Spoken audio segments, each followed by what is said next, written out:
En ce début d'après-midi, assis sur un banc du parc Monceau, Évrard et Merlot étaient occupés à surveiller un junkie. En réalité, Merlot se piquait d'initier Évrard aux subtilités du jeu d'échecs.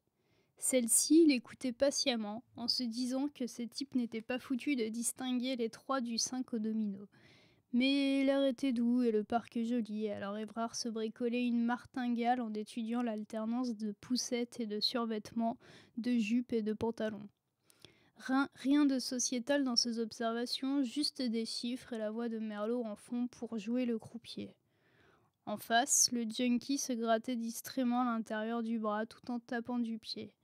Il s'impatientait et se demandait ce qu'il faisait dans un jardin du 10e.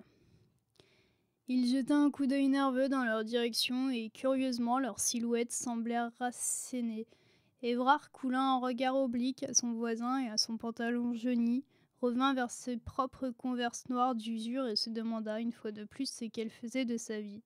2 poussettes, un pantalon, 3 survêtements, une jupe. Un homme avançait à grands pas dans l'allée principale.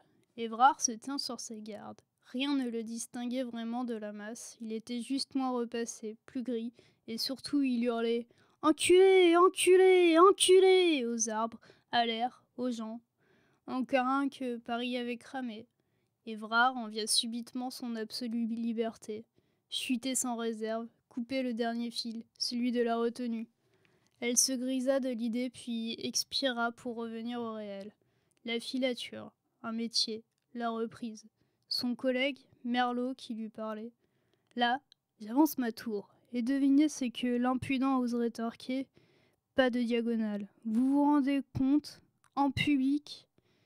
Évrard opina du chef, mais son attention se reporta sur le camé qu'il surveillait. Il s'était redressé. Quelqu'un arrivait sûrement. Gagné. Un jeune homme au teint de rave, vêtu d'un blazer, d'un jean slim et d'une cravate fine, s'installait sur le banc du junkie. Il faisait semblant de ne pas se connaître, tout en se parlant. C'était ridicule. Comme ça, la mine dégagée au beau milieu d'un parc, assis sur un banc, ils échangèrent soudain une poignée de main. Les billets dépassaient des doigts de son, et on entendait d'ici le craquellement de l'alu autour du sachet de coke. On tenait vraiment des crétins de première, et Évrard se demanda comment ce type ne s'était pas fait serrer plus tôt. Il quitta le banc, et Évrard poussa directement Merlot du coude. Celui-ci sursauta. Mais enfin, qu'est-ce qu'il vous prend? Voilà sans doute pourquoi même des crétins pouvaient passer à travers. Évrard désigna le dealer du menton et Merlot se hissa péniblement pour entreprendre la filature. Alors que leur cible s'arrêtait et relevait ses lunettes aviateurs pour étudier son smartphone, Merlot stoppa net. Inutile de le suivre plus longtemps, je connais son adresse. Villa Schaeffer, dans le 16e. C'est le fils Riverny. Riverny, il n'est pas ministre ou un truc comme ça? Secrétaire d'État. Je comprends mieux l'affaire classée. Ce dealer, je ne lui trouvais pas une tête à courir vite. Encore moins à traverser les mailles du filet. Eh bien voilà. On prévient Capestan? Absolument. Il y a un café au coin, ils doivent avoir le téléphone. Évrard se garda de signaler qu'elle disposait d'un portable comme tout le monde. Entre collègues, il faut savoir rester amical. Elle entra au café Carnot et commanda un kir framboise. Merlot rayonnait. Une affaire rondement menée, tout le mérite lui revenait. Capestan s'extirpa de l'ascenseur en tirant un caddie de toile rose foncé rempli de bûches jusqu'à la gueule. Elle entra dans le commissariat à reculons et fit rouler son fardeau jusque devant la cheminée. Une forte odeur de cire imprégnait l'atmosphère et le parquet luisait comme un marron frais sorti de sa bogue. Un balai-brosse emmitouflé dans un chiffon imbibé de cire liquide était posé contre le mur derrière la chaise de Le Breton. Capestan salua le commandant ainsi que Rosière qui égouttait un sachet de thé au-dessus de sa tasse, Pilou calé sur son escarpin bleu. Ils la saluèrent en retour. Thorez, comme Orsini, se retranchaient certainement dans leurs bureaux respectifs. La commissaire déplia le pare-feu en cuivre qu'elle avait glissé sur le côté du chariot, ôta son trench puis commença à empiler les bûches à droite de la cheminée. Alors, demanda Rosière en lâchant le sachet dans la corbeille de cuir vert au pied de son bureau, Ça se présente comment, la mamie? Ça se présente flou pour l'instant. Demain, on part en Creuse pour interroger le frère.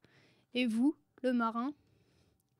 La veuve est persuadée que c'est un constructeur vendéen qui a fait le coup. Nous, c'est direction le bord de mer, mais après-demain seulement, on avait besoin d'un rendez-vous.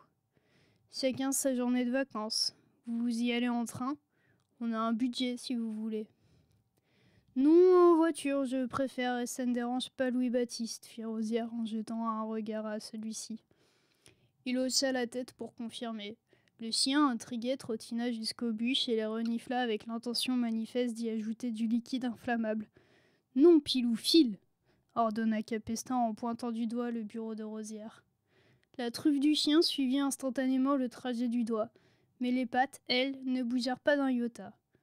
Tout le chien, Pilou, pas que la tête, insista, Capestan. Le chien obtempéra d'autant plus volontiers qu'arrivait quelqu'un tout neuf. Évrard accrochait son coupe-vent bleu marine au porte-manteau de l'entrée. Bonjour commissaire, on a logé le dealer, fit-elle. Villa Schaeffer dans le 16e. Une bûche dans chaque main, Capestan se fendit d'un grand sourire à l'intention du lieutenant. Magnifique, travail rapide, efficace. La nation vous en sait gré, le lieutenant. Évrard eut une moue désolée. Pour une fois qu'on louait ses compétences, elle devait tempérer. Oui, enfin, inutile de s'emballer. C'est le fils du secrétaire d'État aux personnes âgées, Riverny, ce qui explique sans doute que le dossier roupillait au fond d'un carton. Je suppose qu'on ne peut pas l'appréhender. Mais si, affirma Capestan sur un ton résolument optimiste. S'il sort de chez lui avec du matos, vous l'embarquez. Les rayons d'un soleil étincelant emplissaient la pièce, cognant jusque sur les murs du fond qui semblaient s'épanouir sous leur chaleur. Ce n'était pas une journée à douter.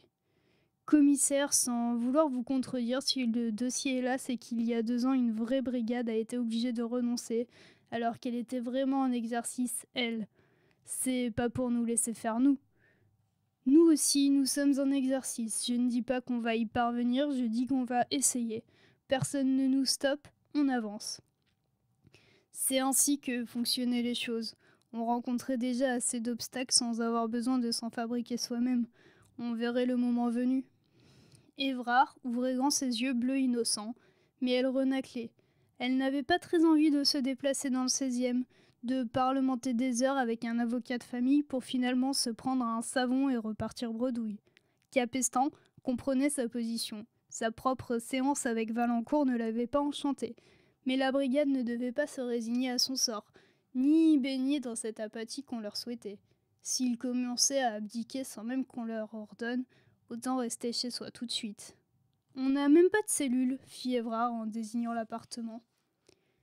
Capestan posa les bûches qu'elle tenait, se frotta les mains l'une contre l'autre et prit un couteau suisse dans son énorme sac à main. Elle partit directement vers les toilettes, démonta le loquet en arrachant la moitié des vis et le revissa sur la porte d'une des chambres du fond. Elle revint dans le salon en fermant le couteau. Voilà une cellule, ça ira très bien dans un premier temps.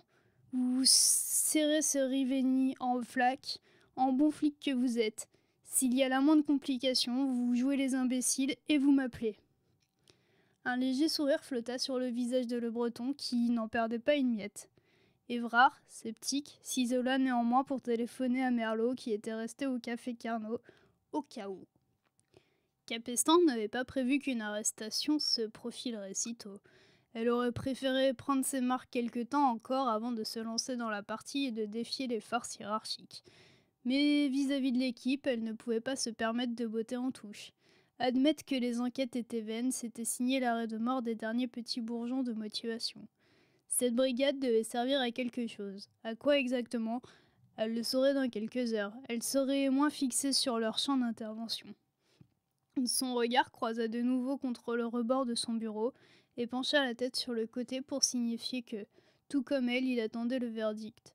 Elle sourit rapidement et retourna à son caddie. Au fond, elle extirpa 2 chenets façon buste de déesse antique. Elle les aligna de chaque côté de l'âtre, parfaitement parallèles, puis frotta de nouveau ses mains pour éliminer la fine poussière de rouille qu'ils avaient déposée. Rosière vint admirer l'installation. « C'est classieux. Moi, Je verrais bien d'un grand miroir au-dessus pour aller avec, dans un cadre doré. Rosière n'avait pas vraiment besoin qu'on l'encourage dans cette voie, mais Capestan acquiesça du menton par principe, elle s'abstenait de brimer les bonnes volontés. Vous avez ça demanda-t-elle. Bien sûr, je passe un coup de fil, fit Rosière, d'une voix importante en saisissant le téléphone filaire sur son bureau. Le combiné coincé contre son épaule, elle ajouta: Il faudrait un lustre assorti. Un lustre? Capestan sentit souffler les premiers vents de l'ouragan. Sachant pertinemment qu'elle libérait une machine de guerre, elle déclara pourtant: Si ça vous fait plaisir. 1 heure plus tard, un miroir en bronze doré et son lustre à pampilles étaient apparus dans le salon. Capestan et Rosière fêtaient l'événement en sirotant un thé brûlant sur les transepts de la terrasse. C'était un automne tempéré, parfait pour combiner les plaisirs du feu de cheminée et du balcon. Le brouhaha des Parisiens qui traînaient autour de la fontaine montait vers les toits. Des rires, des éclats de voix, des sonneries de portable, des bips de Vélib et les froissements des ailes de pigeons. 2 djembés dialoguaient mollement au loin. Leur rythme accompagnait les balades de cette mi-journée. Le Breton vient s'accouder au parapet de pierre pour allumer sa cigarette. Dans la douceur de l'air, la pause s'éternisa, le couperet du téléphone refusant de tomber. Puis, la sonnerie retentit enfin et Capestan se leva, en bon soldat. Le verdict de Buron s'annonçait. Elle inspira et décrocha. C'était effectivement le directeur et sa voix ne respirait pas l'amabilité. Vos flics sont chez Riverny, c'est ça? C'est ça. Contrairement à votre propre fils surdiplômé et parfait en tout point, monsieur le directeur, le rejeton de Riverny, lui, refourgue de la coque assez bas de gamme. Capestan, vous cherchez quoi au juste? Je vous interdis de l'appréhender ou même de le convoquer. Pardon? Aucun juge d'instruction ne vous suivra. Déjà à l'époque, avec de vrais policiers, commença Buron avant de se reprendre. Enfin, tout cela a déjà été tenté, inutile de vous fatiguer. Ça ne me fatigue pas, je suis en pleine forme. Capestan, je vous prie, épargnez-moi votre numéro. Vous voulez savoir où vous pouvez aller? Je vais me montrer on ne peut plus clair. Les magistrats ne connaissent même pas votre brigade. Elle n'a pas les épaules pour ce genre d'affaires. Cette dernière phrase resta coincée en travers de la gorge de Capestan.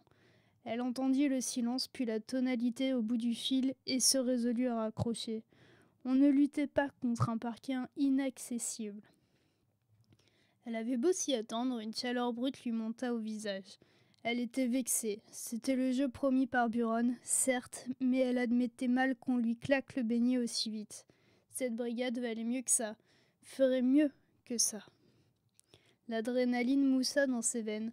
Capestan prit une profonde inspiration et expira pour dégager les voiles sombres qui envahissaient son cerveau. Elle devait réfléchir et contourner les barricades dressées par le directeur.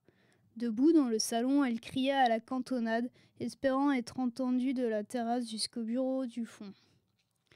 Quelqu'un connaît le divisionnaire Fomenko ici?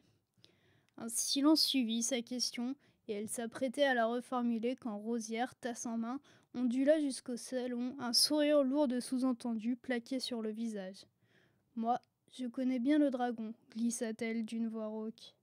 Capestan ne voulait pas en savoir davantage, mais ça tombait extrêmement bien. Écoutez, Buron refuse de nous laisser serrer Riverny. La brigade est obligée de se coucher, officiellement du moins. Mais au stup, ils auront sans doute des arguments supplémentaires. Fomenko a conservé la faveur des hommes de son ancienne brigade. Il pourrait peut-être les pousser à se charger du garçon ou, à défaut, nous donner un coup de main. Mais avant, il faut le convaincre. Ça vous paraît réalisable? Oui, pourquoi pas, répondit Rosière, l'air songeur. Mais c'est pas très important cette histoire de revendeur, si. Si on renonce aussi facilement, ça discréditera toutes nos actions à venir. On va passer pour des charlots. Et nous ne sommes pas des charlots, railla Rosière. Exactement. Du pouce de la main opposée, Capestan suivait la cicatrice le long de son index, fin souvenir d'une chute en patin à roulettes. La première de ses leçons de prudence à ne pas avoir porté. À un ton plus bas, mais sans céder de sa détermination, elle ajouta: Soyons lucides néanmoins. Notre avenir passe par la mise en examen du fils de Riverny. Si ce type comparaît devant un juge, on remonte en selle. D'accord, fit Rosière en effleurant les médaillons sur son cou. Elle découvrait avec plaisir qu'une chance restait à saisir quelque part.